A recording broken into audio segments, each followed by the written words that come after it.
If you're creating a food forest and want to avoid some of the pitfalls, this video is for you. It's been almost 4 years now, and Goldifarms is now looking like a forest. Earlier this year, I shared how I designed this food forest, and in this video, I want to share the 5 building blocks I used to create it, and the things I wish I knew before I started. Because striving for self-resiliency is a beautiful thing, but more than ever, we need each other to build strong community and resilient systems. Let my lessons help guide you, and please share what you've discovered in your garden in the comments below. Just as a house needs a strong foundation first, then sturdy walls and a roof before you can add furniture, so does a garden need a strong foundation of earthworks and support species before attempting to add fruit and tender annuals.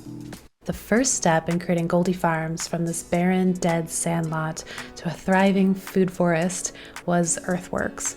It's also the most daunting step because it takes a lot of labor, and it can take time to learn to read the landscape and understand how to shape the earth to move water in a way that harvests and stores it, provides microclimates and niches, and keeps tree roots happy. Earthworks creates this foundation for a thriving oasis. Like everything in gardening, context matters. Goldifarms is situated in a low-lying area.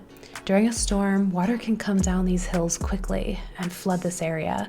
And in the beginning, the earth here showed scars of erosion.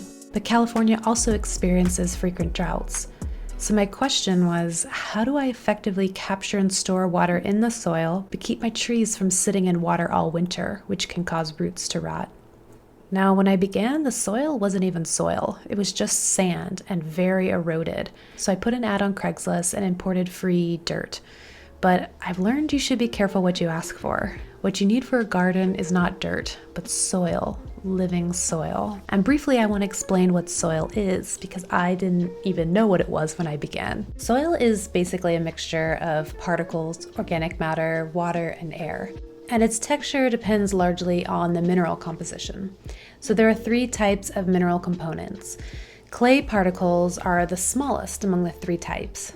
The particles are smooth and flat, allowing them to pack really close together, which results in heavy, dense soil with poor drainage. But clay soils have excellent nutrient holding capacity. Silt particles are larger than clay, but smaller than sand. Their particles are smooth, similar to clay, but they allow for better drainage. And generally, silty soils have good fertility because they retain moisture and nutrients moderately well. And then that leaves sand, which is what we have at Goldifarms. Sand particles are the largest, and thus they don't really hold water or nutrients well at all. The nice thing about sandy soils is they have great drainage, but that also means they require frequent irrigation, and they have really low nutrient content, which is a bummer. The combination of these particles in various proportions gives rise to different soil types. The ideal soil composition for most plants is loamy soil, which provides a balance between drainage, water retention, and nutrient availability.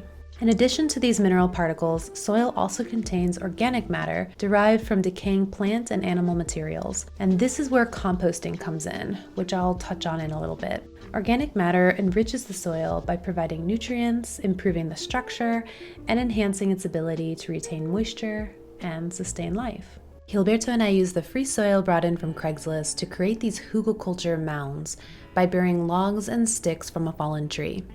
I then planted my trees on top, and this was not the best idea. Remember, context matters, and Hugelkultur can be a great way to get rid of large amounts of tree remains and create compost. But since it didn't rain for almost 2 years here, that Hugelkultur mound was not breaking down.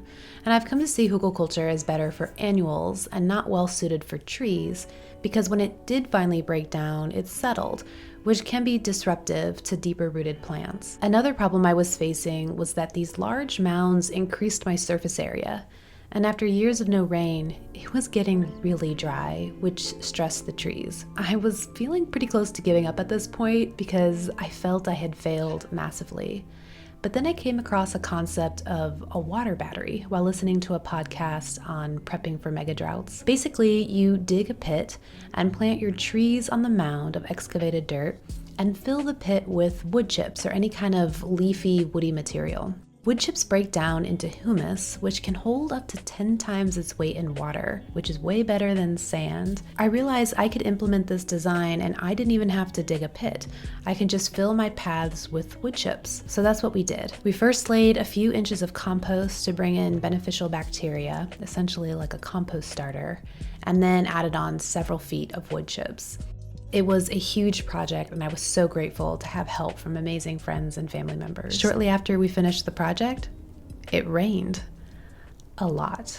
In January of 2023, California was in a state of emergency, and being at such a low spot in town was scary. So many people experienced flooding, but we didn't even have a puddle. The wood chips sucked up every drop of rain that landed on Goldifarms, and is still holding on to it, even though it's been almost a year since our last rainfall. So my earthworks definitely don't follow this quintessential permaculture design of swales on contour, but they still achieve my goal. I wanted a maze so you feel like you're wandering through a forest, not navigating a grid, and I wanted to store a lot of water, even with the sandy soil. Having my trees up on berms keeps them from drowning and getting root rot during intense storms, and the paths are kind of like an underground river, and the trees are up on the banks. Not only is there a source of moisture for the trees year-round once they're established, but when we need compost, we just dig into this water battery and replace it with fresh wood chips that we get for free. And now for a brief break. I'm excited to share a special creation from Goldifarms with you. During a recent hike up my favorite mountain on the Central Coast, I discovered a grove of California bay trees with the most magical fragrance. So I gathered some leaves and brought them back to Goldifarms. After drying them, I combine these fragrant leaves with delicate calendula blossoms, and I'm infusing them slowly in golden organic jojoba oil. This infused oil will then be blended with locally sourced beeswax and unrefined shea butter to make GoldiMountain Magic.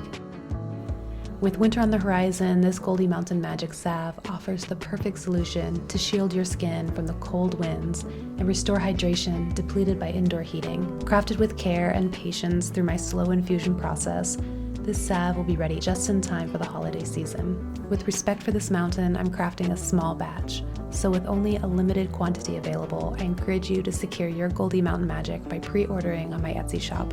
The link is in the description below.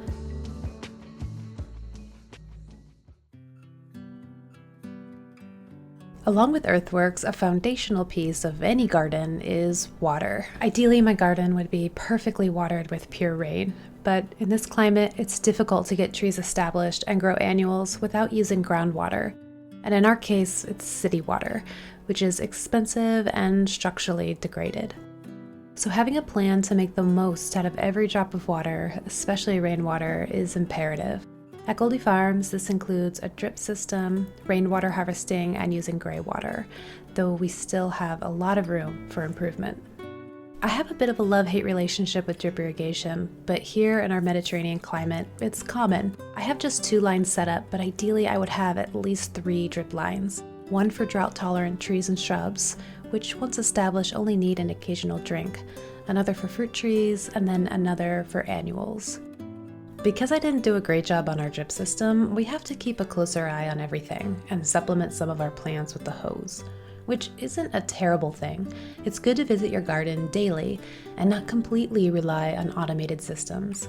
But irrigation on a timer is also nice for going on vacations and reducing your labor. Another thing I wish I had done was this. This simple greywater system was designed by Ludwig, and I set this up for my laundry's gray water in about 10 minutes. Let me explain how it works. Our laundry water goes through a hose downhill into the garden, and I drilled a bunch of holes in this old plastic pot, which also has holes in the bottom. I stuck the laundry hose in the pot, and I buried it in this mulch path, which is in a keyhole of fruit trees. I then put a stepping stone on top as the lid. What happens is the spent laundry water enters this pot and falls through the air for a few inches. And this is important because if the hose has contact with the soil, tree roots may find their way in. According to Ludwig, the biological environment in the mulch basin cleans the water better than a wastewater treatment plant with no nasty chemicals. And the plastic pot and lid prevents the issue of open water, which can breed mosquitoes, and your cats might drink it.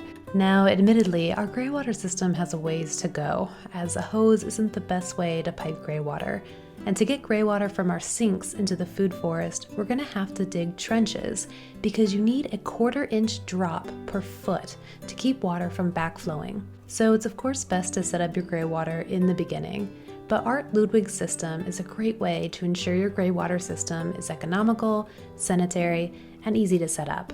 I put a link to all the info in the description below.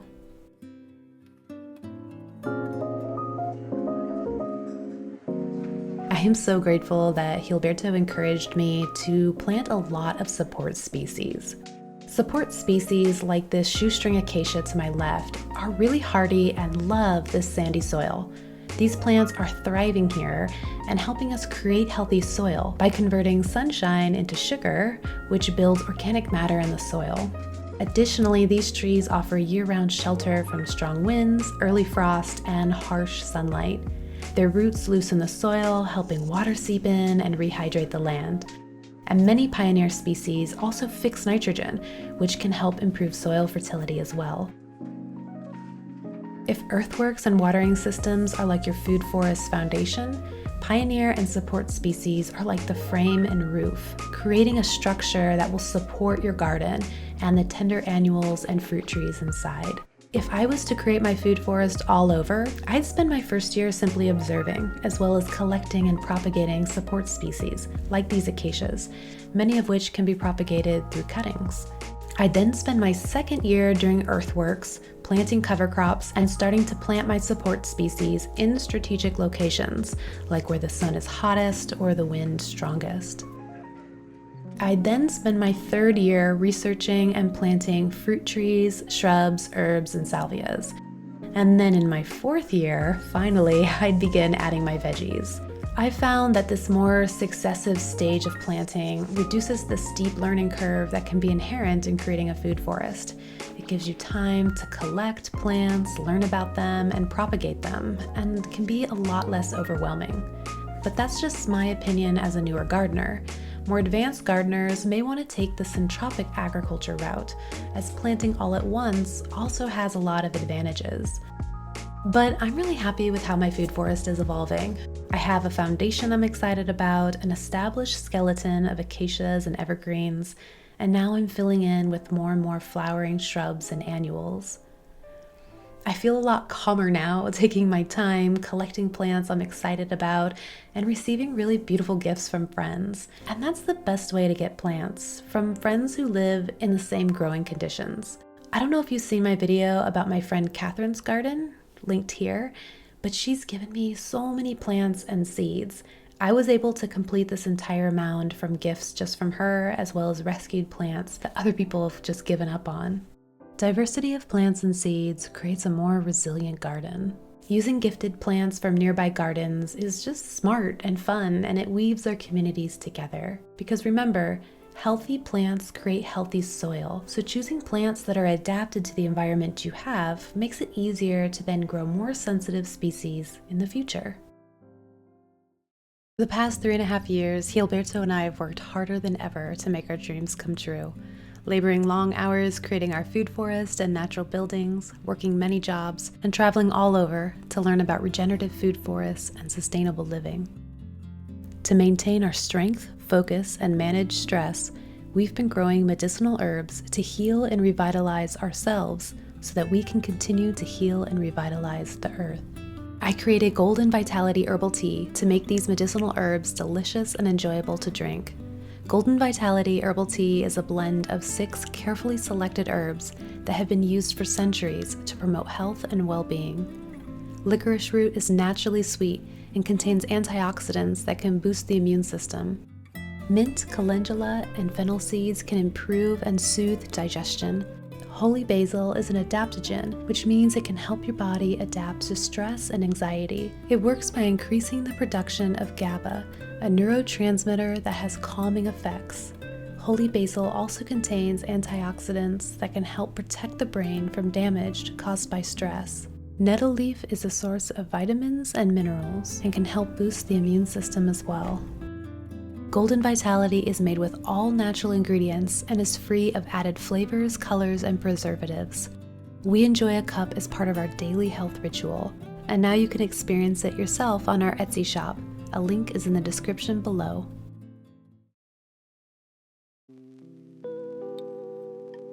Most of my trees planted in the early days could have been amended much better with more compost. This of course depends on your soil, but if your soil is like mine, you're gonna need to amend it a lot. And as a rule of thumb, I try to amend the soil to match the soil in the pot the plant came in. In the beginning, I was buying organic amendment in bags at the local nursery, and if you're planting an entire forest, this is expensive. It's much more economical to purchase soil or compost by the yard or make it yourself. Having an abundance of this resource will help ensure that you're using enough. Last year, however, Gilberto and I discovered that our city gives away free compost twice a year, as much as you can take. So now we stock up twice a year and amend way better, and our plants are much happier. So definitely check with your local greenways to see if that's an option for you. Creating your own compost is also just a good idea. We have a compost pile, but it's not my favorite way to compost. It's difficult to turn, takes a lot of space, and isn't the prettiest thing in the garden. And I've actually come to find that my heavily mulched paths create an excellent compost system. I just open up the path, and it's still moist in here even though it's been almost a year since the last rainfall.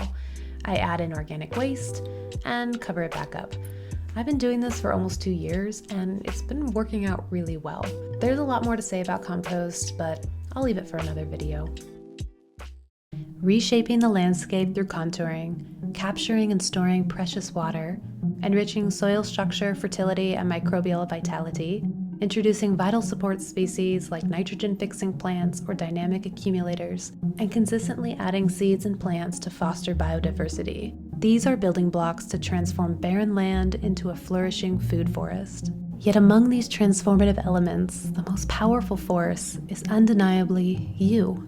For in your hands lies the ability to cultivate a harmonious homestead that echoes your dreams and nature's inherent wisdom.